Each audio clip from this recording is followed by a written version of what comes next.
got Jason Derulo in a fist fight at the airport. Welcome to Take 3.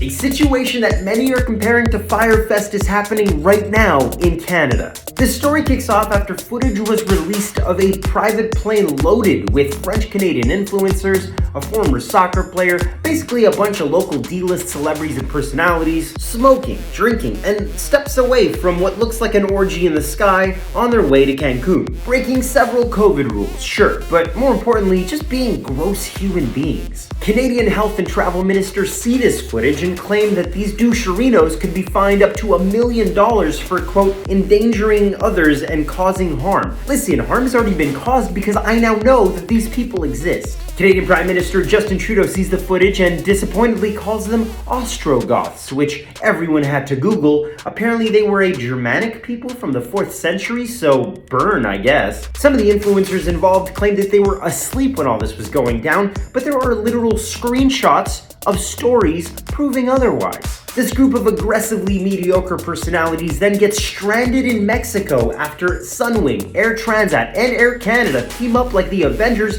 to tell these people to f*** off. Screenshots from their private Discord also revealed a ton of complaints from their hotel. Things like doing blow poolside and smoking weed in front of kids and other guests, banging in the pool, yelling at staff, and sexually harassing a guest from the hotel. Now eventually they did manage to find a flight back to Canada, and the media was waiting, eager to get a glimpse of society's most disenfranchised people, French-Canadian influencers. I'll be the first to admit that my apartment isn't clean 100% of the time, all the time. I'm not a psycho. But this TikTok video that's amassed 40 million views has me feeling so much better about myself because I know that no matter how bad it gets, it'll never get this bad. A professional cleaner claims that this is the dirtiest kitchen in Europe, and I have to agree. She films a time-lapse of her work, and first of all, what does it smell like? And what is it? Oh my god, did they shit on the cupboards?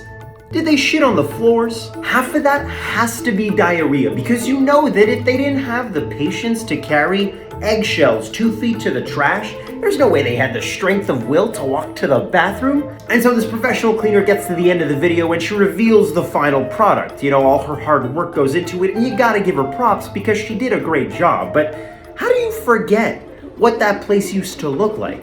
You never forget. Now, I'm not exactly the biggest Jason Derulo fan, but he seems like a nice enough guy. Jason Derulo! Turns out, you don't want to mess with him. TMZ released some footage of the singer losing his mind at the airport in Vegas when some guy shouts out, calling him Usher and then a bitch. Hey, Usher! Why you slap him? Why you slap him? Why you slap him?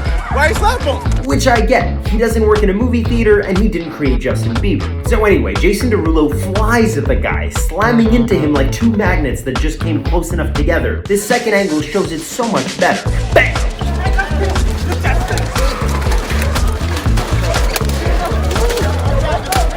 Police had to escort Jason Derulo out in handcuffs. No one knows why he was so pissed. But the next time that you bump into Jason Derulo on the street, maybe don't call him the U-word. And that is it for this episode of Take 3. Thank you for making it to the very end. And if you enjoyed this episode, please share it with your friend who has the nastiest kitchen. Maybe they'll take the hint. You can also find us on Instagram, TikTok, and YouTube. See you next time.